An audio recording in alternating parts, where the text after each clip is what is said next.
আসসালামু আলাইকুম রহমতুল্লাহ। সুপ্রিয় দর্শক, গত কয়েকদিন আগে বাংলাদেশ জামাতে ইসলামের সংসদ সদস্য ও মুফতি আমির হামজা তিনি জ্বালানি ও বিদ্যুৎ মন্ত্রীকে নাস্তিক বলে আখ্যায়িত করেছে। এখন জ্বালানি এবং বিদ্যুৎ প্রতিমন্ত্রী যে লোকটা ইকবাল হাসান মাহমুদ টুকু একটা নাস্তিক এবং ইসলাম বিদ্বেষী, আপাতমস্তক ইসলাম বিদ্বেষী।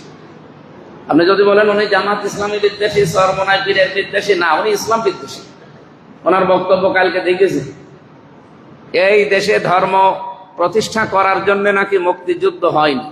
মুক্তিযুদ্ধ হয়েছে কেন আপনি বলেন তো? মুক্তিযোদ্ধা তো এখনো বেঁচে আছে। আপনি তাদেরকে জিজ্ঞাসা করেন তারা ইসলাম বিদ্বেষী কিনা, তারা ধর্ম বিদ্বেষী কিনা। তো মুফতি আমির হামজা বিদ্যুৎ ও জ্বালানি মন্ত্রীকে নাস্তিক বলাতে মুফতি আমির হামজার বিরুদ্ধে 100 কোটি টাকার মানহানির মামলা করেছে।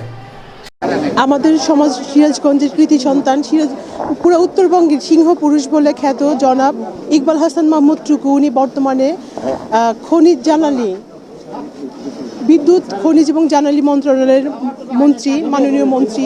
তো ওনার 26শে মার্চে উনি মুক্তিযোদ্ধাদেরকে নিয়ে যে প্রোগ্রামটা করেছিলেন, সেখানে উনি মুক্তিযুদ্ধের সপক্ষে উনি বক্তব্য দিয়েছিলেন। তো সেই বক্তব্যকে কেন্দ্র করেই জনাব আমির হামজা উনি খুবই কুরুচিপূর্ণ একটা বক্তব্য দিয়েছেন, ওনাকে নাস্তিক বলে আখ্যা দিয়েছেন। কিন্তু নাস্তিকের ব্যাখ্যা কিন্তু আমরা সবাই জানি।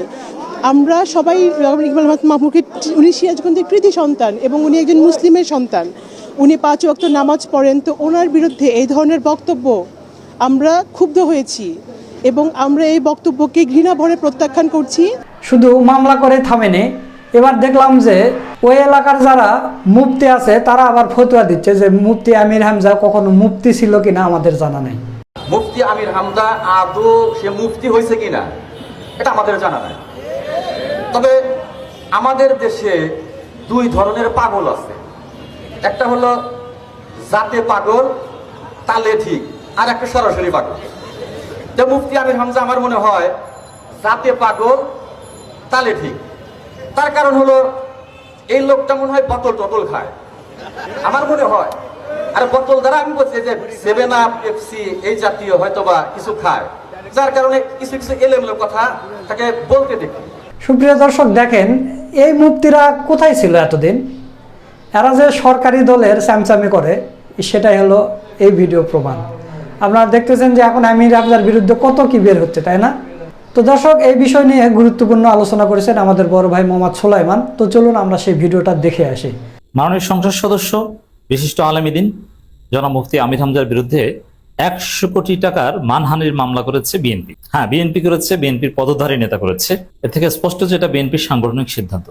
দর্শক, আমির হামজার বিরুদ্ধে এই ষড়যন্ত্রমূলক মিথ্যা মামলার তীব্র নিন্দা প্রতিবাদ জানাচ্ছি এবং আমরা শুরুতেই দাবি করতে চাই, বিএনপির যেই নেতা মুফতি আমির হামজা এমপির বিরুদ্ধে মামলা করেছেন তাকে বিএনপি থেকে বহিষ্কার করতে হবে। কারণ সুস্পষ্টভাবে আমির হামজার বিরুদ্ধে মামলা আওয়ামী ফুটপ্রিন্ট ছাড়া আর কিছুই নয়। আওয়ামী ফ্যাসিবাদের পদধ্বনি শোনা যাচ্ছে এই ধরনের মামলা থেকে। রাজনীতিতে বিভিন্ন জন বিভিন্ন কথা বলে, বিভিন্ন রেটরিকও আছে এবং নাস্তিক, ইসলাম বিদ্বেষী, এগুলো আপেক্ষিক কথা। এগুলো কখনো আইনি বা লিগাল বিষয় হতে পারে না। আমির হামজা ভুল বলেছেন, আপনারা তার জবাব দেন, কিন্তু এটা আদালতে যাওয়ার কিছু না। এটা আদালতে যাওয়ার বিষয় হচ্ছে আওয়ামী চেতনা থেকে। মূলত ভিন্নমত দমন করতেই বিএনপি সন্ত্রাসীদের এই মামলা উদ্যোগ। এটা ভয়ানক ফ্যাসিবাদের আলামত। দর্শক, বিএনপি যদি নিজেদেরকে প্রমাণ করতে চায় যে না, তারা আওয়ামী লীগ নয়, তারা আলেম ওলামাদের নির্যাতন করবে না, ভিন্নমত দমন করবে না, তারা বাক স্বাধীনতায় বিশ্বাস করে, তাহলে বিএনপি আমির হামজার বিরুদ্ধে, যে বিএনপি নেতা মামলা করেছে তার বিরুদ্ধে পদক্ষেপ নেবে। আমরা এই জরুরি আহ্বান জানাতে চাই। খবর, আমির হামজার বিরুদ্ধে মামলা, আগে খবরটা জানাই, তারপরে মামলার মেরিট, উচিত অনুচিত নানান বিষয় নিয়ে আমরা পর্যালোচনা করবো। এই আলোচনায় বিদ্যুৎ, জ্বালানি ও খনিজ সম্পদ মন্ত্রী ইকবাল হাসান মাহমুদ টুকুকে নিয়ে আপত্তিকর ও মানহানিকর মন্তব্য করার অভিযোগে ইসলামী বক্তা এবং কুষ্টিয়া সংসদ সদস্য মাওলানা মুফতি আমির হামজার বিরুদ্ধে সিরাজগঞ্জে মানহানির মামলা করা হয়েছে। এবং এখানে আরো একটা বিষয়, যে মানহানি যদি কেউ ফিল করে, যার মানহানি হয়েছে সে কোথায়, তিনি মামলা করেন, তার পক্ষে আরেকজন, অতএব এই মামলা চলতে পারে না। যে যুক্তিতে নাসিরউদ্দিন পাটোয়ারির বিরুদ্ধে মির্জা আব্বাসের এক লেসপেন্সারের দায়ের করা মামলা টেকে নাই, ওই যুক্তিতে এই মামলা বাতিল করতে হবে। এবং এই ধরনের মামলা আমির হামজারা ভয় পান না, গোনেন না। এখন অনেকেই প্রশ্ন করবে, আমির হামজা নাস্তিক এবং ইসলাম বিদ্বেষী বলেছে, তার কি হবে? হ্যাঁ, তার ব্যাখ্যা আসছি। আইনি লিগাল গুরুত্ব কি আমির হামজার বক্তব্যের, নাস্তিক এবং ইসলাম বিদ্বেষী বলার লিগ্যাল ইমপ্লিকেশন আছে কিনা, ওই ধরনের বক্তব্যের বিরুদ্ধে লিগ্যাল ইনিশিয়েটিভ নেওয়া যায় কিনা, আমি আসছি সেদিকে। তবে এখানে ইকবাল হাসান মাহমুদ টুকু নিজে করতেন, নিজে করেন নাই, আসলে ইকবাল হাসান মাহমুদ টুকু করিয়েছেন। যেরকম মির্জা আব্বাস তার ঘনিষ্ঠ লোকজনের মাধ্যমে মামলা করিয়েছেন, তো মানহানি যার হয়েছে তার খবর নাই, আপনি আসছেন তার মান নিয়ে, না এইটা নতুন বাংলাদেশে চলবে না। প্রকৃতপক্ষেই যদি কারো মানহানি হয়, অবশ্যই আইনে মানহানির মামলা করার অভিযোগ বা সুযোগ আছে, এটা করতে পারে। হ্যাঁ, সেটা ব্যক্তি, সংক্ষুব্ধ ব্যক্তি করবে যার মানহানি হয়েছে। আর একজনের করা, এটা হচ্ছে ওই হাসিনার ডিজিটাল সিকিউরিটি আইনের মতো, যে বঙ্গবন্ধুকে কটূক্তি করা হয়েছে, শেখ হাসিনার মানহানি করা হয়েছে, এভাবে ভিন্ন মত দমন করতো। এটা স্পষ্ট ফেসিবাদের আলামত আমি দেখতে পাচ্ছি। এবং আমার এই আলোচনায় এটাও থাকবে যে এই ধরনের মামলায় আমির হামজার কিছু হবে কিনা, আসলে কি হতে যাচ্ছে। সোমবার দুপুরে সিরাজগঞ্জ সদর আমলি আদালত বিচারক সুমন কুমার কর্মকার, বাবার বিচারকটাও মাশাল্লাহ, সুমন কুমার কর্মকার, মানে ভালোভাবে একদম বেছে বেছে যাওয়া হয়েছে। আদালতে এই মামলাটি দায়ের করেন সদর উপজেলা বিএনপি সাবেক সাধারণ সম্পাদক অ্যাডভোকেট নাজমুল ইসলাম।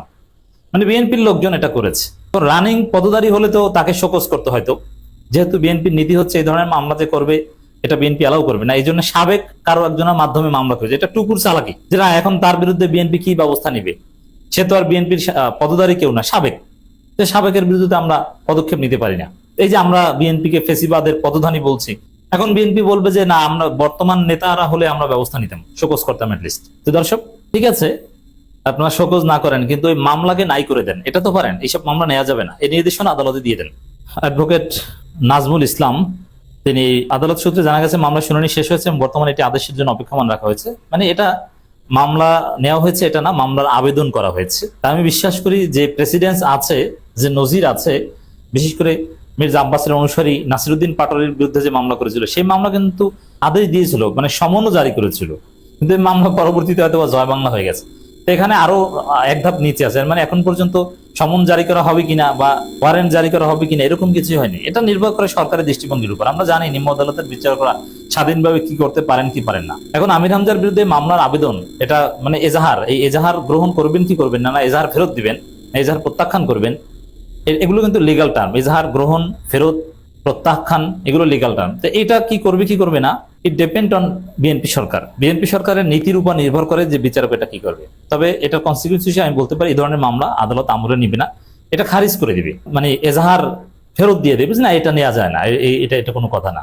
মামলার অভিযোগপত্রে উল্লেখ করা হয়েছে গত 27 মার্চ কুষ্টিয়া জেলার হাফশাই হরিপুর বড় মসজিদে পবিত্র জুমার নামাজের খুতবার পূর্বে আলোচনা চলাকালে আমির হামজা ইচ্ছাকৃতভাবে ইকবাল হাসান মাহমুদ টুকুর বিরুদ্ধে বিদ্বেষমূলক বক্তব্য প্রদান করেন। তিনি সাবেক এই মন্ত্রীকে নাস্তিক ও সাবেক মন্ত্রীকে বর্তমান মন্ত্রী কি লেখছেন জানি না পত্রিকায়, নাস্তিক ও আপাদমস্তক ইসলাম বিদ্বেষী বলে জনসম্মুখে অভিহিত করেন। অভিযোগ আরো বলা হয় আমির হামজা সংসদ সদস্য জনপ্রিয় বক্তা হয়, তার এই বক্তব্য দ্রুত সামাজিক যোগাযোগ মাধ্যমে দেশে বিদেশে ছড়িয়ে পড়ে। ইকবাল হাসান মাহমুদ টুকুর পারিবারিক ঐতিহ্য, সামাজিক মর্যাদা ক্ষুণ্ণ হয়েছে এবং বিশ্বজুড়ে তার অপূরণীয় মানহানি করে। বাবারে, একজন মহা দুর্নীতিবাজ, যার কারণে আজকে প্রধানমন্ত্রী খাম্বা ট্যাগ খেতে হয়, এর আবার এত মান, মানুষ তো তাকে উঠতে বসতে গালি দেয়। ইকবাল হাসান টুকুর আবার মানটা কোথায়? আওয়ামী লীগের দালাল, ভারতের দালাল, কে না জানে। বাংলাদেশের ইতিহাসে অন্যতম শ্রেষ্ঠ দুর্নীতিবাজ, বিদ্যুৎ খাত লুটে পুটে বিদ্যুৎ দেওয়ার কথা বলে শুধু খাম্বা দিয়েছে, তার আমার মানটা আসলো কোথা থেকে? এক বিশ্ব বাটপা। এই যে ভয়ানক জ্বালানি সংকটের মুখে বাংলাদেশ, আসলে বাংলাদেশে জ্বালানি সংকট নেই, কিন্তু জনগণ জ্বালানি সংকটের মুখে পড়েছে।